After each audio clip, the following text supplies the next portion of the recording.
We should be. There we go. Good morning, everybody. Wisconsin State Senator Romaine Quinn is our very special guest this morning, Thursday, May 30th, 2024. For DrydenWire.com, I'm Ben Dryden, and you're watching DrydenWire Live, presented by Americans for Prosperity Wisconsin. AFP Wisconsin works to reignite the American dream and break down government barriers that hold us back from our full potential. Find an event near you at afpwisconsin.com and join AFP to fight for more freedom for all Wisconsinites. As a reminder, Senator Romaine Quinn joins us live on the last Thursday of every month right here on DrydenWire Live. If you have a question for the Senator, please feel free to put that in the comments during today's live show. Romaine, welcome back. Good morning. How are you? Morning. I'm doing great. Yeah, you're outside. Gross. Yeah, it's beautiful. Yeah, nature, Ben. Nature. Yeah, no, it's gorgeous today. I couldn't sit inside at the countertop talking to you, so I figured we'd try her outside like our very first episode and see what happens. I forgot about that. Yep. Yeah. Well, and I'm glad that you're at home today because I would like to talk to you about campaign stuff. And I know that when you are in session and you appear live from your office, you're limited on what you can talk about. So I'm glad you're at home. So I kind of want to go through kind of where we are, and from your perspective, of course, just Republicans, and looking at like our 6-county area. Sure. Who's running for what? How's that kind of going? Because I know after the map's redone, there's still a lot of people who don't understand. So wait, who am I voting for? And wait, when? No, that's confusing. Now this district is over here. What happened? So if it's all right, we can kind of go through some of that stuff. Yeah, absolutely. All right, so we'll start. So we cover Barron, Burnett, Polk, Russ, Sawyer, and Washburn counties. We'll start at the back end. We'll start with Washburn County. Washburn County, that's now the 74th, right? Yes, Washburn County was always traditionally split between the former 75th and the 73rd. You're kind of wedged in between those two seats. But now Dave Armstrong is drawn completely out of Washburn County. And it's going to be part of the new 74th, which runs from the northern tip of Burnett all the way over to the east, grabbing Sawyer County, I believe even maybe some of Ashland County, but not the city of Ashland. So it's a big, long, wide strip. Yep. And so since Dave Armstrong's gone, the representative right now is Chance Green. If you recall, Chance ran last session, flipped a democratically held seat for 30-some years. Beat Beth Myers, I think, right? Oh, well, Beth retired. No, that's right. Yep. So Beth retired. He beat that John Adams. And then Chance has been a great partner to work with ever since he's been in the legislature. He owns a bar up by Cable. Just a great guy. So he's running again for that seat. But now it's drawn all into Washburn County. I hear from my contacts down in Madison about Chance. And I'm not advocating for him.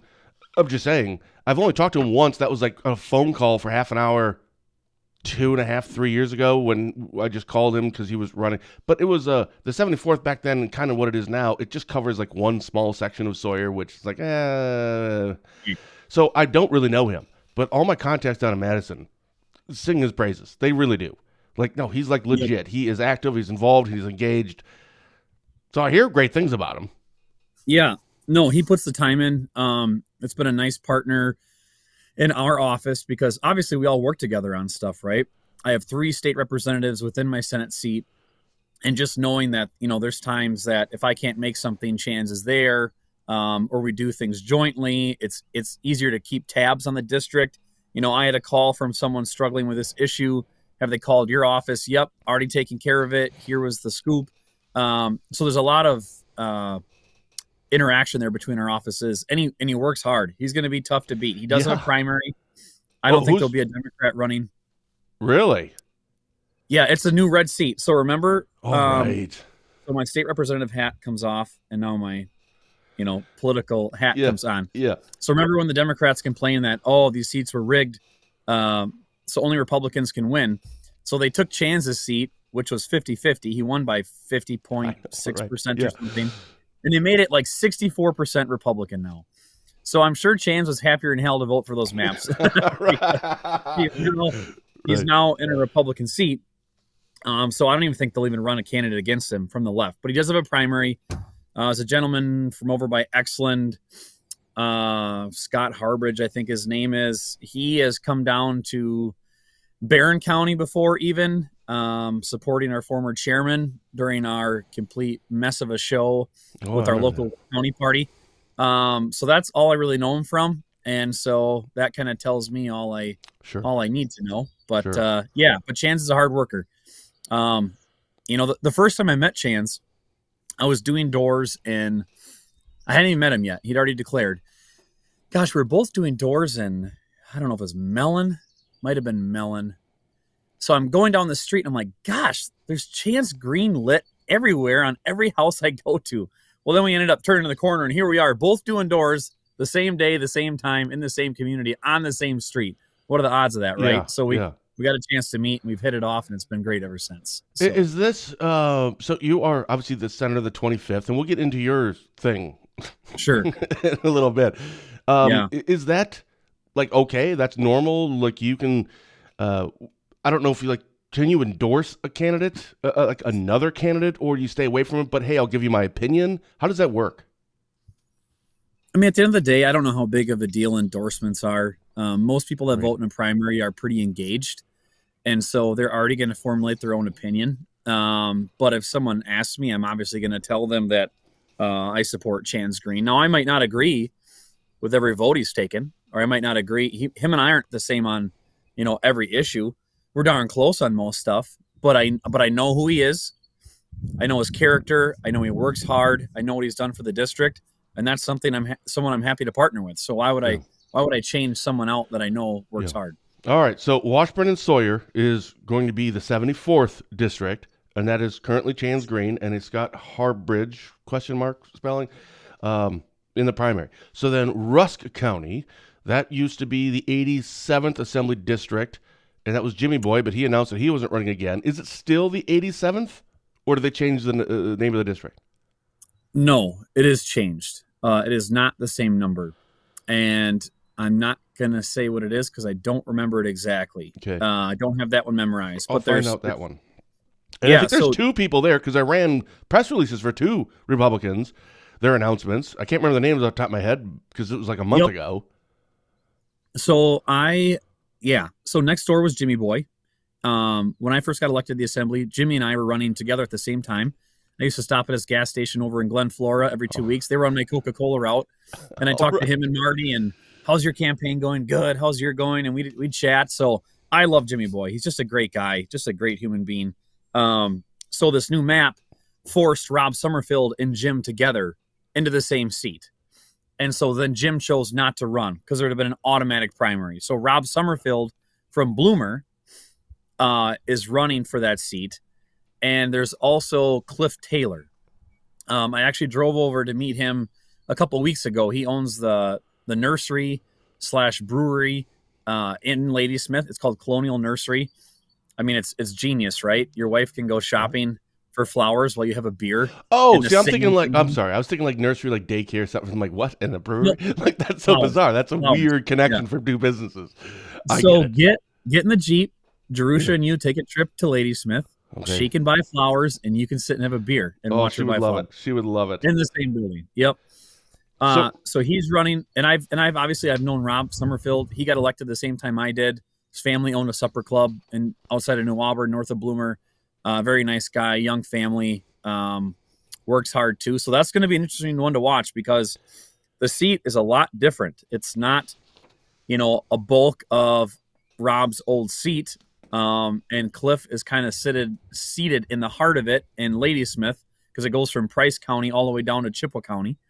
So it's really anyone's ballgame. So Rob Summerfield, so he was already in the assembly.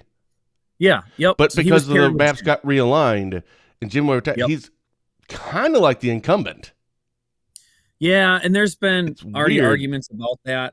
Some people say, well, the number changed and he, it's a new seat, so there really isn't one. And then some will say there is. So it's all semantics. At the end of the day, it's kind of a new seat. They both live in it. And they're both going to have to run hard races because there's a good chunk of the district doesn't know either of them. So it's going to be a brand new opportunity for both Cliff and Oh, Rob. right, because Rob Summerfield is from a different. Oh, right. So that one will be you're kind of predicting that to be a pretty close race. It all depends on who works hard, and I know Rob will work hard. My short conversation with Cliff, I think he's going to work hard, and so I think it's anyone's game. So it's just going to come down to who runs the better campaign and who gets their name and their issues out there and what resonates with people. Sure. All right. So Washburn, we're going through our kind of northwest Wisconsin 6 counties and what their districts are and who's actually running from the Republican side. So Washburn is the 74th, and that's also Sawyer as well. That's Chance Green. He's the incumbent. Russ County is Rob Summerfield and Cliff Taylor. Polk, and now that's Polk and Burnett are now the same. Yes. Right there, so and that's the 75th, which used to be your seat in Barron. Correct. And then Days, but now that's 75th is now Polk and Burnett, right? Yep. It's goofy. So the northern tip of Burnett is still over in the 74th. But a vast majority of Burnett County is now in the new 75th. So it's almost like Gabe Magnifici's old seat from years ago. Right, before it got to you guys gerrymandered the maps before you did that. Correct. Yep. Correct. Before that, she had Polk in Burnett County. 5 seconds out and be like, Senator Quinn admits that he gerrymandered the map. Yeah. Just wait, then. That's funny. Already but it was after that. Then, like, she was like one of the few people that after the Republicans redid the map that actually kind of hurt her.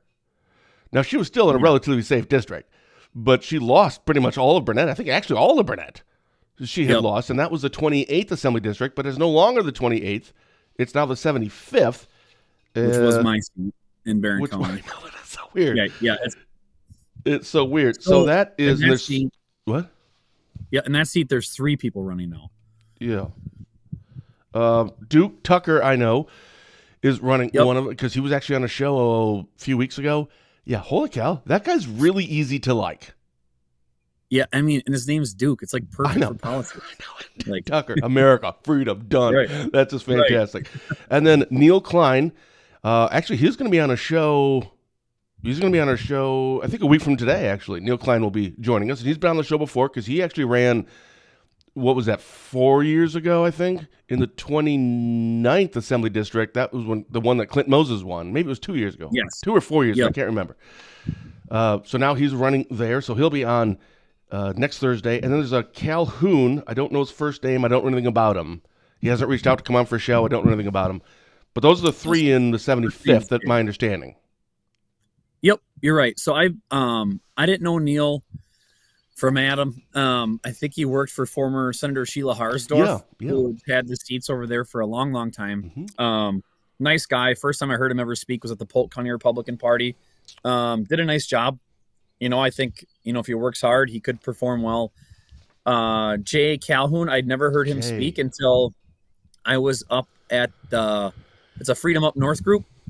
And they meet at Jansen's, the little business up there in Webster. Great group of people. I went there all throughout my Senate campaign. About 100 of them on average get together and meet once a month and talk about various issues, the Constitution. Ron Johnson went there even during the course of his campaign. It was pretty cool. So I got to hear him speak. I thought he did a nice job. Seems like he's running for the right reasons. But I don't know anything else about him. And then, of course, there's Duke, who I, publicly supporting whenever I can. The first time I met Duke, I think I got a message from him. I hadn't met him. He knows Gabe Magnifici. He knows Adam and Rob Staffschulte, but he was down for an NRB board meeting in Madison. And he said, what's NRB? The Natural Resources Board. Okay, sure. Yep. So this board is supposed to be the public input and oversight over the DNR. Doesn't work that way right now, but that's how it was supposed to work. Sure. He was down in Madison and said, could you stop over? A bunch of us from Burnett County are going to be speaking.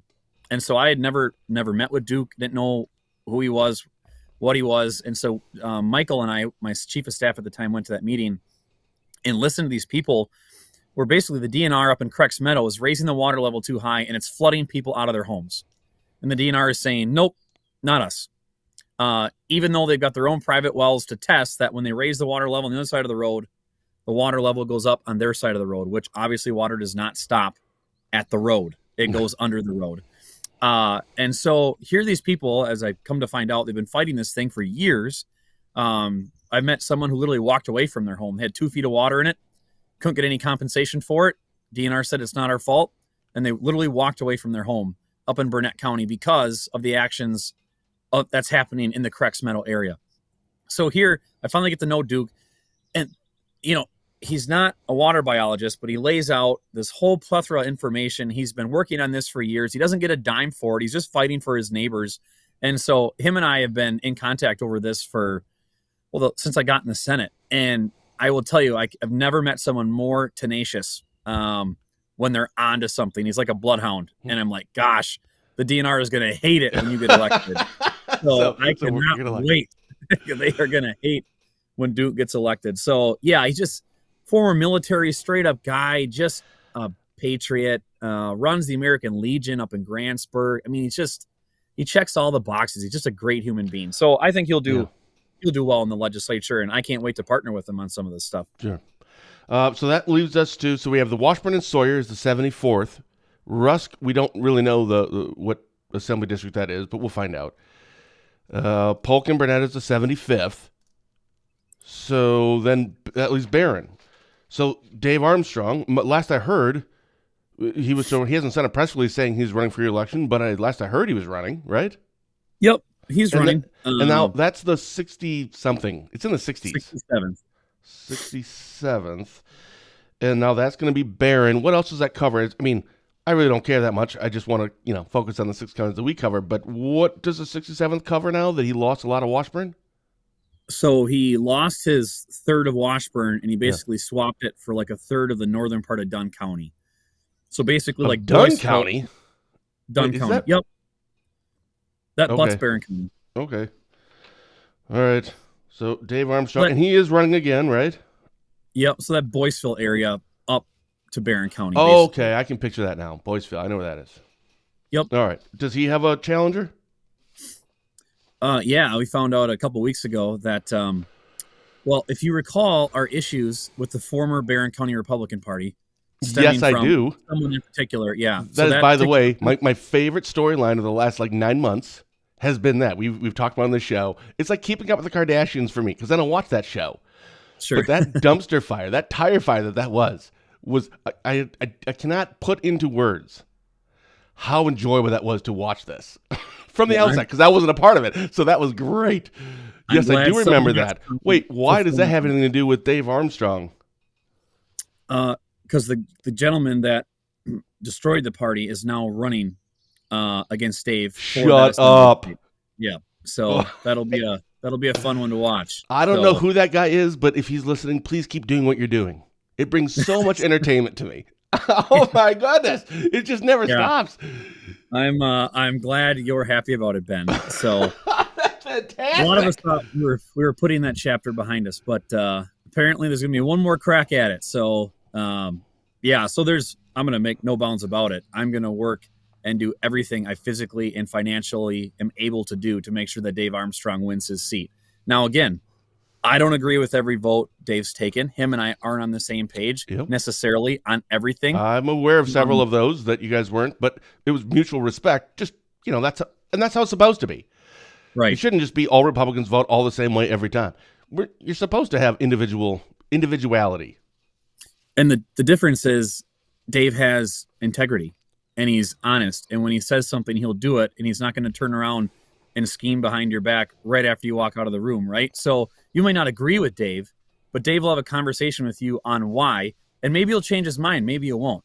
But there's not this nefarious, scheming character behind him that you have to think about all the time when he's in office. It's just Dave's Dave, and he is where he is, and that's how he is. So I will say, like I mentioned, like with Chance, in terms of a partnership, Dave walks circles around so many members in the legislature when it comes to economic development, because these people don't know anything, right? And so to have that expertise, he's on the Ways and Means, the Tax Committee, the oversight of the WEDC, holds WEDA accountable. I lean on him for a lot of that stuff because that's just not my wheelhouse. That's what he does in the private sector all the time when he's not in Madison. So he does bring a lot to the table that people don't see, and they never will, because it's behind the scenes stuff. It's closed door stuff. You don't know, everything we do in Madison, but I will say he's definitely an asset, and I will do whatever I can to make sure that he gets reelected this November. Dave's very well. I don't live in Barron County, but from what I'm told, the people who live in Barron County, including Sheriff Chris Fitzgerald, he gives them praises. Now, to be clear, he's not endorsing Dave Armstrong, but or at least I don't think he is. I don't know. I didn't ask him, but he says that he's gone to bat for them on numerous things, and he seemingly has a lot of respect for Dave Armstrong. My understanding is a lot of people do down in Barron County. Is that what you hear too? Yeah, I think even the Democrats like him because he doesn't play the partisan games. I do that a little bit in terms of my press releases and stuff. Cause Yep. I'm going to push back. It is who I am. I am who I am, but Dave just doesn't play that game. He just does his job. He goes to work, he gets it done. And not only that, his other job, he works with every municipality in Barron County already on business development. He has helped so many small businesses start up and be successful all across Barron County. It's incredible. And for him to be able to match the state efforts with his local job and now pair them together, I mean, it's a perfect fit if you care about businesses, small businesses, and opportunity in our district. So I think he's doing a great job. He'll continue to do a great job. So I look forward to that primary. So I'm already like, when are you getting your signs? I got my posts ready, trailers on. Let's get this done. So well, and you don't have an election this year, so now you got something to sink your teeth into.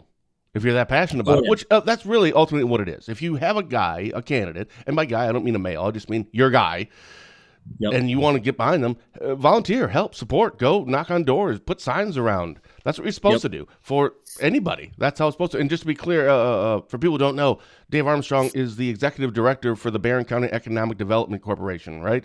That's still his gig? Yeah, and so he went down. They cut his salary because he went down in some time to be able to do the assembly job. And so again, Dave didn't even want to run for office. I asked him and made him like 3 times. I remember he said no. And then the county board was like, you should do it and we'll work with you, and cut down his time and added his staff and cut his salary. So it's not like he's getting rich doing this either. I mean, they cut his Barron County Economic Development salary when he took the job in the assembly. So he's there for the right reasons. So let's talk. So now we have that. So that looks like because these are all the people that after the election I need to have on for shows. So of our 6 counties that we cover, 1, 2, 3, there's going to be 4 that represent these 6 counties from the assembly standpoint. So now from the Senate standpoint, you're in the 25th. There are still questions. When Duke Tucker was on a few weeks ago, your name got brought up and we're talking about, wait, does that mean he has to run? There's still a lot of confusion and questions regarding your seat, which is the 25th, but now the maps redrew you out of like where your home is. Yep. But you're not up for an election this year. Right. So just catch people up on what it is, because then you're going to be in the 23rd, but you're not in the 23rd until 2026? So every time we do a map, according to the census, according to our Constitution, there's always going to be half the Senate who are holdovers. Now, sometimes they're going to still be living in their new seat. Sometimes they're not. And former Attorney General opinions have always said, you were elected to a 4-year term. You were elected to that number, that district. And so you will finish that term even if you wind up in the middle of a redistricting cycle where you get drawn out or drawn in. Sure. So not every senator gets drawn out of their district, even during redistricting. It just happens to a handful. And it just so happens that it happened to us, which not surprising. If you look at the original maps the governor wanted, it drew us out of the 25th by like a mile. Wasn't as surgical as some people he drew out by a city block. So I knew something was going to happen at some point. So technically I'm allowed to finish my term. So the 25th does not include Barron County. It's almost the exact same seat, except they swapped Polk and Barron.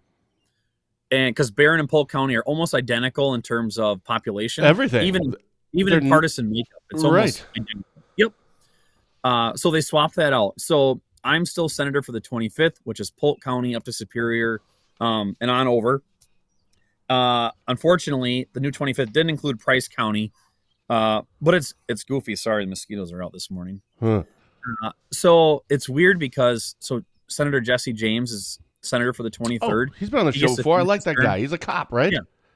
Jesse's great. Yeah, out of Altoona, I think. Yep. And so the 23rd now includes Barron County. So technically Jesse James is my senator. So as he gets That's so funny. Yeah, it's goofy. But so we're working, like our offices work together. Obviously Jesse knows he's not going to be keeping that seat. He's made it very clear he's going to run in the new 31st against Jeff Smith out of Eau Claire. And so, our office still operates that we still have Barron County 25th. Or that we still have Price County. We're still doing the constituent work. We're still doing the lobbying effort, the community outreach, all the stuff we've always been doing. Sure. Because we know the transition will be there at some point, depending on if we even choose to run again in 2 years, right? Lock and change. So just to be clear, so after this election and starting in January, when everything comes to fruition, you're still the 25th district senator. Yep. So you're covering the new map because the new maps will be in effect at that point. Yep. So is Barron County still your constituents or not? Technically not on paper, because Barron County is in the new 23rd. So that Senator James is the senator for the 23rd for the next 2.5 years. Okay, yep. So we're going to have to get him on for a show again.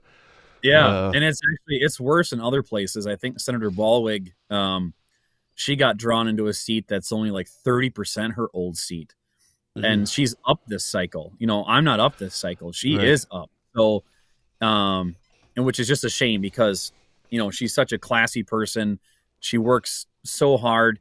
And the real shame is for the people of those seats. Politics aside, you've got someone who's had a dealership, a tractor dealership, has built their entire lives in those communities. Now they represent them, and all of a sudden the rug is ripped out from under them. So regardless of it being Joan, all those people had someone they knew and trusted, and you took it away, right?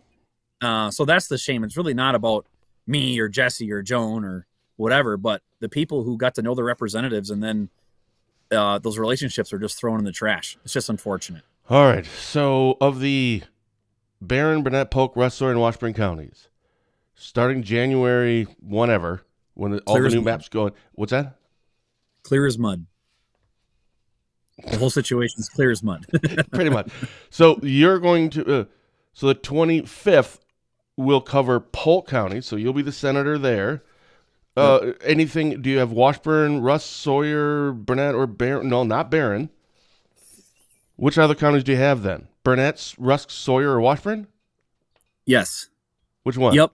So I'll have that northern tip of Burnett because Chans has it too. So Chans is still in the 25th Senate seat in the 74th. And then we pick up all of Sawyer for the next 2 years. I always had a sliver. A little bit of Sawyer, okay. But I'll have all of Sawyer now. I had a little bit Sawyer. of it. Okay, well, the new 25th will have all of Sawyer. Yep. And then we lose Price County. But I just saw the mayor of Park Falls the other day at a meeting, and they said, I'm still keeping you. Don't worry. And I will be there. And like I instructed my staff too, we're going to continue to operate like we always have and do the work we need to do for those areas, even if they're temporarily not ours. Sure. So then who's going to be the set? Is that the 20?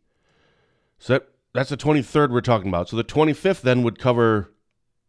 Wait, so which one is the 25th? Yeah, right. So the 20. Who's the senator then for Washburn, Rusk, and Barron counties? What district does that fall in? So Rusk is in the 23rd. That's Jesse James. Right. Washburn is still in the 25th. So that's me. Okay. Right. So in 2 years, that's where the catch is. In 2 years, if I want to keep the 25th, I would have to move into the 25th. Or run in the 23rd. And not move. Or just don't run at all. I guess those are your three options. Don't run at all. Depending on the day, that's a great third option. What a mess. It is a mess. So and it's by design. This whole thing was by design. Yeah, that's funny. Mike Schaefer says, but the governor got rid of gerrymandering. Hey, somebody also put up here, speaking of running, watch the results For the Muskie Festival 5K in Hayward, June 23rd. Representative Green and Quinn versus local officials. What is this about? So I'm sure it was over a beer, but Chance and I agreed because of my staff, that's Stacy, to do the 5K at Muskie Fest in Hayward. And so I thought it was going to be me versus Chance, which I thought I'd be fine. No offense, Chance. Ow. Ouch. I came out of nowhere. I'm going to train. Look how much weight I have carrying on my face. It's everywhere else, too. But now it's John Righeimer is the chair. Oh, sure. I know John. Of the Republican Party up there. He's also on the county board. Jim Miller's in the city council. Good guy. And so now we're doing local officials versus state officials. That's so awesome. Our average time has to beat John and Jim's average time. I've seen John. He looks like he would beat anybody in anything that required exerting himself physically. So John actually works out. Yeah, I think right. And so Chans and I just have to average less than John, but better than Jim. So that's right. So that's our goal. Jim's not going to make it very far. Come on. Well, it's what 5K is what 3 point some miles. I don't know. The adrenaline it'll carry us. Not losing to county officials. So yeah, should be a fun time. That will be fun. So going back to all the different elections and all the different races, what does that have to do with these are kind of like the micro aspects of it, but from a more of a macro, what does this do from a total amount of Republicans or Democrats that are likely to hold assembly seats? What I'm trying to get to are things regarding vetoes and overrides. Does that have anything to do with this? Is this something that you're paying attention to?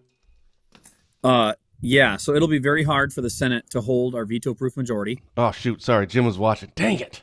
Jim, I meant you're going to do fantastic. Yes. I knew Jim was a liar. Yeah.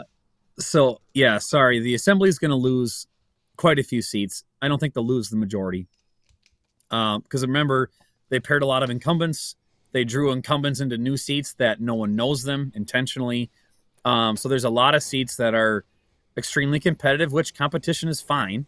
There's nothing wrong with that, having to compete. And I think our candidates will compete and we will do a good job. We've been flipping Democrat seats since 2010, just because we have a better ground game. I think better messaging.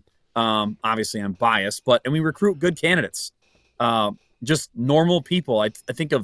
I go through down the Assembly list and they're just normal people who owned a business and they volunteer at Rotary and they're part of Lions and they're on the county board. And it's just the people that make our communities grind, right? Those are the people we go out and recruit, and we flip seats and they go, how'd you win that? Because you ran someone who lives in their parents' basement who's more worried about pronouns than every other issue normal people care about. That's why we win elections.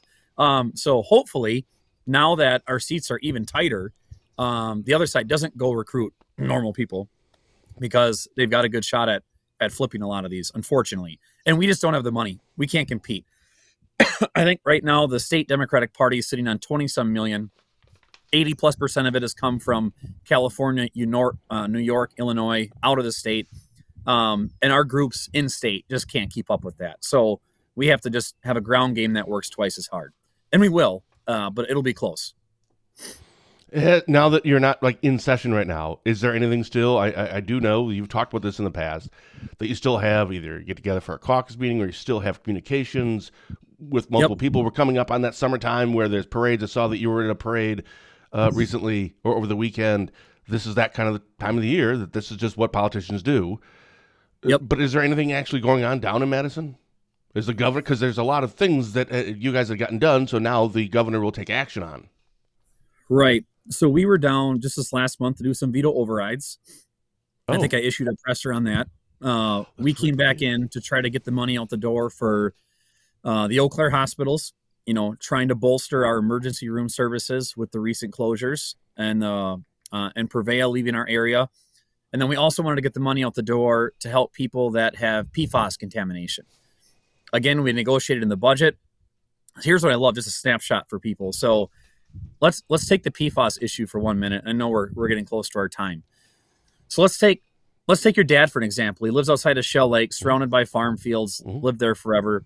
So the farmer next to your dad, Terry, is spreading fertilizer, and it comes from the sewage plant in Shell Lake. Farmer doesn't know it. Shell Lake doesn't know it, but there's PFAS, at some point got into the sewage plant. And PFAS are those forever chemicals we're learning more about. You can't get rid of them. So they spread them on that farm field, and it goes into the groundwater. And eventually your dad tests as well. He does it every year, I'm sure. That's Terry. And he finds PFAS in his well water now. But his neighbor doesn't have it. Now, next year, the neighbor tests, and he has PFAS in his well water. So the DNR will say, well, clearly the PFAS moved from your well water, Terry, your property, and it went to your neighbors across the street. So now Terry is an emitter of PFAS. What? And he's going to be held accountable because it moved from his land onto someone else's, even though he never even put it on his land to begin with, right? So how insane is that?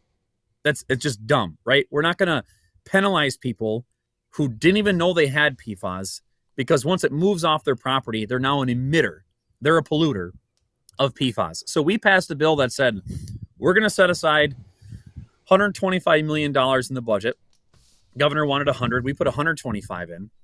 But we're going to hold people harmless that find it on their property when they weren't the emitter or the polluter in the first place. We're not talking about whatever manufacturer plant there was that put it all into the ground. Not those people. But for landowners and other innocent owners, you shouldn't be held accountable because you're not the polluter. Right. So now the governor said no. He vetoed the bill and said, just give me the money. And we said, well, we're not going to do that. We're not going to give the DNR, $125 million slush fund while they still go around and hold innocent landowners accountable. And there's examples of this quite a few places all over. One was even in the Journal Sentinel, and the article was titled, They Came After Me, about a guy. So now what happens is you've got people now who are scared to even test for PFAS. Oh, right. Because if they find them, their house is worth nothing. I can't sell my place. I can't afford mitigation. And now, God forbid, the DNR determines I'm the polluter. I'm on the hook for potentially thousands of dollars every year in fines when I already can't afford to even remedy the situation. So we said, no, we're not handing this money out without the protections for landowners. So now the governor, like I said, he vetoed the bill, just wants the money. Now he's running around saying Republicans don't want to help people with PFAS contaminations and they want to protect polluters. Well, both are wrong. We actually added more money than the governor. We wanted to spend it. We voted to spend it 3 times now. And he refuses to allow protections for homeowners, and the money won't go out the door. So that's how those negotiations went. So now fast forward to the money for Eau Claire. Hold on a second, real quick. I don't want to forget this question. What was the reasoning from the governor's office? What was his take on this? What was that spin on this? Everything you just said sounds like, okay, that there you go, done. Very factual, matter-of-factly, right? So what's the spin regarding the landowners saying, I'm sorry, you were saying something about the landowners that you're like encouraging pollution. Right. So what he's saying is by handcuffing the DNR, you're not allowing them to go after the polluters. Yeah, but they aren't the polluters. Correct. And actually, the authors of the bill sat down with the DNR and went through lists and actually came up with a list to make sure we're not protecting people who actually caused it or knew they caused it, right? Versus those who I might have purchased a property and never knew there was PFAS in the soil, right? There are people over, I know in Senator Felskowski's district, on the eastern part, she butts us. She gave an example on the floor the other day. A guy bought a hobby farm. And now he can't even grow a vegetable garden. He can't raise chickens.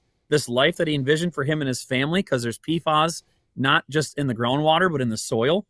And he's supposed to be held accountable for that. And now we're not even going to help him clean any of it up because the money is sitting in Madison because the governor vetoed it.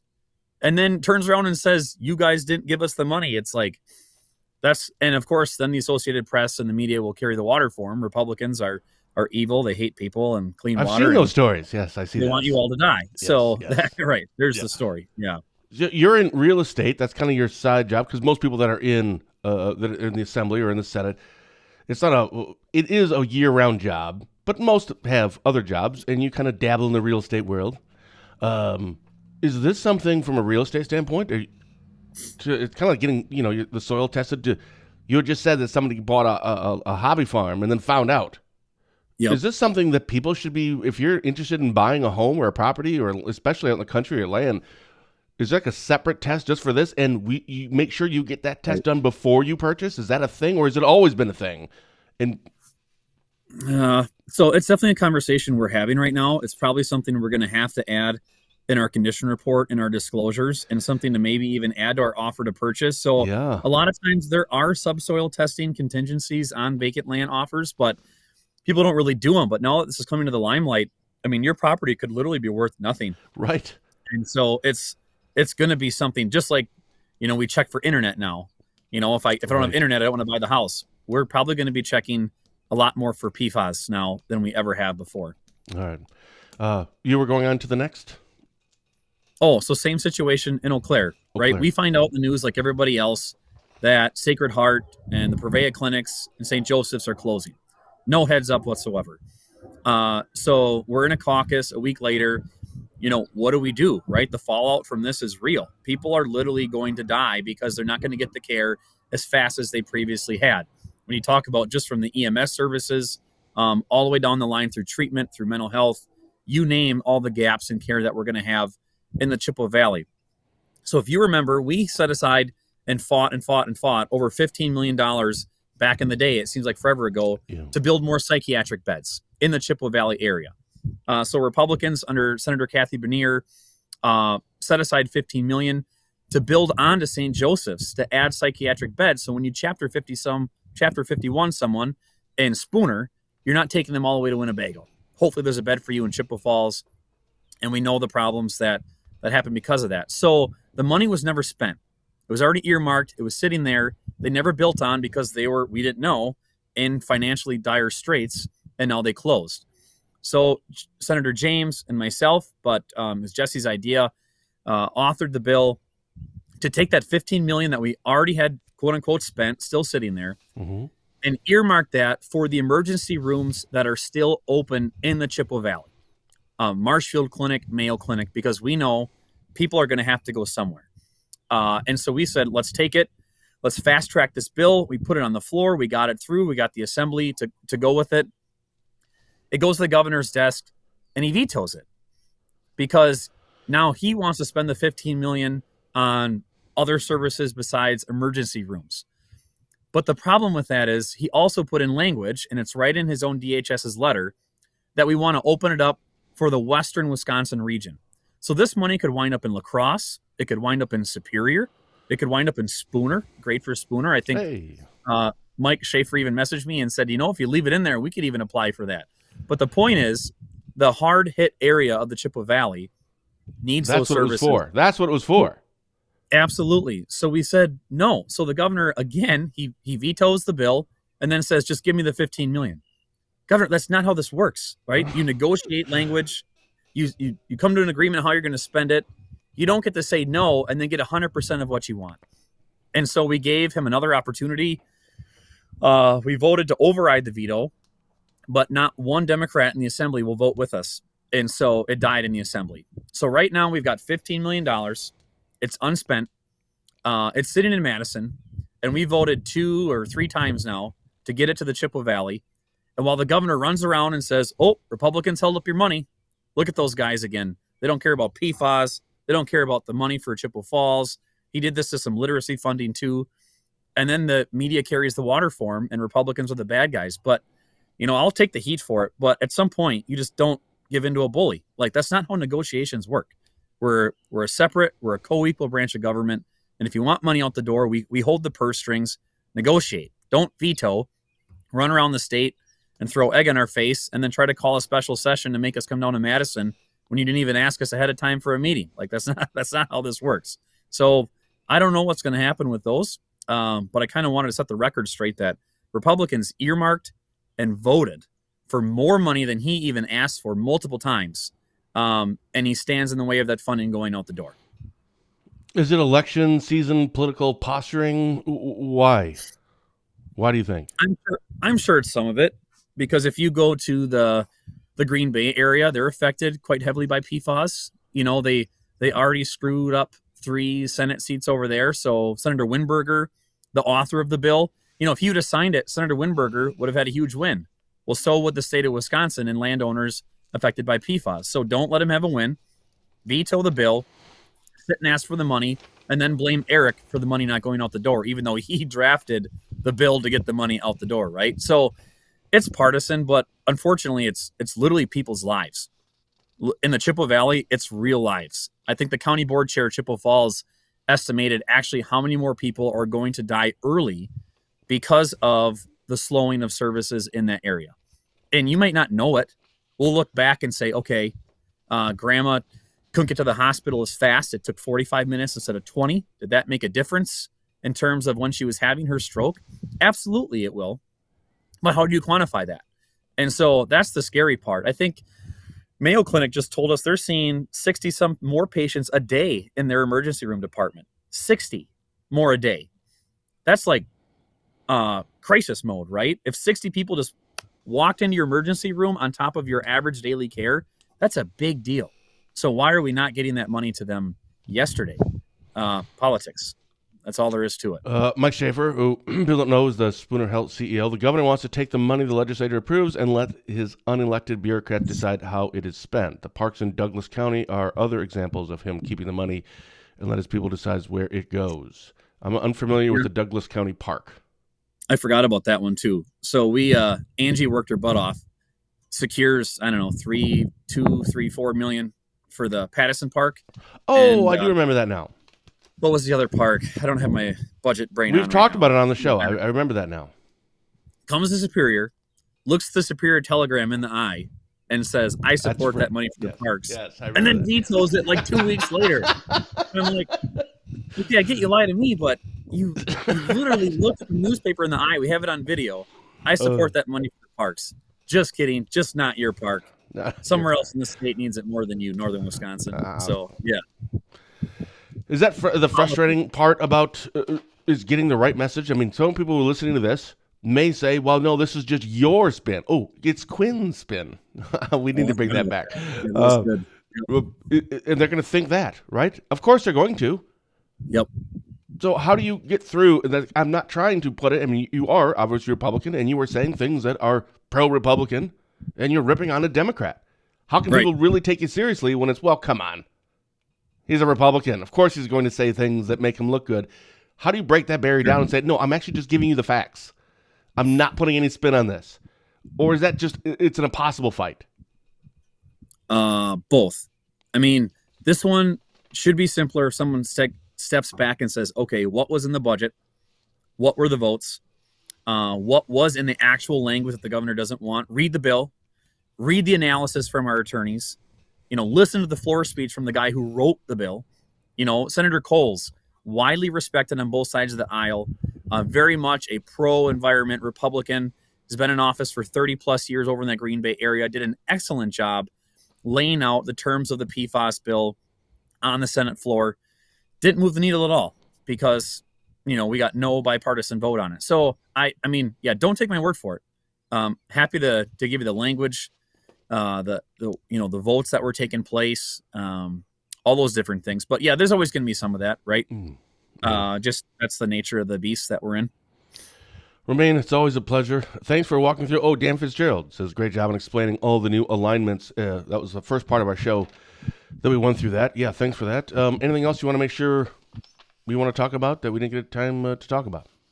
No, I just think there's going to be a lot going on this summer. Obviously we just got past Memorial Day, so summer is officially here. I hope everyone got to enjoy a service. We stayed close to home and popped down to Chautauqua. They have a great service. It was quite moving to see all those people sitting on the bridge waiting for the flyover and then walking to the service. But we're just so blessed to live in an area, amen, that still respects and appreciates just normal American patriotism that isn't somehow tied to white supremacy yet or something, right? So it's just nice to be in a normal part of the country. So enjoy it. Like I said, summer's going to be busy. There's going to be a lot of opportunities to meet your new legislators, to ask them questions. Pretty much everyone in your listening area is going to have a primary. You get to weigh in August. Who is going to be most likely your rep, because if they win in August, they're probably going to win in November. We're a red area now. So your vote in August is actually going to have an outsized influence on who your rep is. Good point. It's not November for you. It's in August. It's in so August. Pay attention. Yep. Very good point. Romaine, love it when you come on. Thanks so much, man. Thanks for having me. Have a good day. Special thank you to Wisconsin's 25th District Senator Romaine Quinn for taking the time to come on for a chat today and kind of walk us through a few things. I'll see you right back here on Tuesday when Barron County Sheriff Chris Fitzgerald and I will be back for our weekly Positive Tuesday with Ben and Fitzy show. So until then, for DrydenWire.com, I'm Ben Dryden saying thank you for watching, and as always, have a blessed day.